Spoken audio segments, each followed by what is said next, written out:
Своенравное племя воинственных дев амазонок. Наиболее древние источники размещают царство амазонок в степях на реке Танаис-Дон и на побережье Азовского моря – Меотиды. Самих амазонок часто связывают с воинственными племенами скифов и сарматов. Согласно греческой мифологии, амазонки являлись потомками бога войны Ареса и морской нимфы Гармонии. Амазонки были одними из первых, кому удалось приручить лошадей и научиться на них ездить. Они были бесстрашными и опытными воинами и могли сражаться как верхом, так и в пешем бою.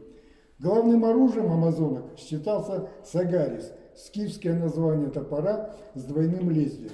В бою амазонки использовали луки со стрелами, мечи, копья, а для защиты небольшой щит, петлу в форме полумесяца. На голове носили шлем, на который часто натягивали конический колпак, кидарис, сшитый из войлока с наушниками, спускавшимися до плеч, затыльником, скреплявшимися под подбородком ремнями. Свои шлемы амазонки украшали вышивками и жемчугом. В образцах греческого искусства, керамики и рельефов амазонок изображают одетыми в легкие длинные или короткие туники, подпоясанные ремешком и облегающие шаровары. С самого раннего возраста амазонки обучались военному ремеслу и определенное время должны были служить в войске. После освобождения от воинской службы они вступали в связи с мужчинами из других племен для того, чтобы иметь детей. Родившихся мальчиков амазонки отправляли отцам, а девочек оставляли у себя и воспитывали из них новых амазонок. Античные мифы и предания сохранили увлекательные героические истории об амазонках, среди них миф о золотом поясе Ипполиты и Геракля. Пояс был подарен царице амазонок Ипполите богом Аресом. Геракл должен был его похитить. Амазонки очень гостеприимно приняли героя, но в результате интриг ревнивой богини Юноны разгорелась кровопролитная битва, в которой Геракл одержал победу и вернулся в Грецию с завоеванным трофеем. В другой истории амазонки пришли на помощь Трое. В блестящих доспехах воительницы атаковали греков.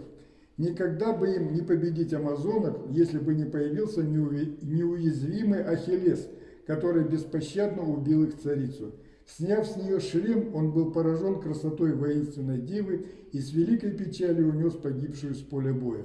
Образ свободолюбивой, обладающей неимоверной силой женщины-воительницы, защищавшей не только себя, но и своих родных и близких от врагов и эпических чудовищ, сформировался в условиях сурового военного быта древних кочевников скифов, саков, сарматов, гуннов, тюрков, монголов. История помнит имена правительниц саков и массагетов Зарины и Тамирис, одержавших победу над персами. Феномен богатырской девы Алып-Кыс и Кос-Бери получил свое дальнейшее развитие в огромном эпическом наследии тюркоязычных народов. Многие казахские женщины и девушки прославились своим умом, мужеством и героизмом.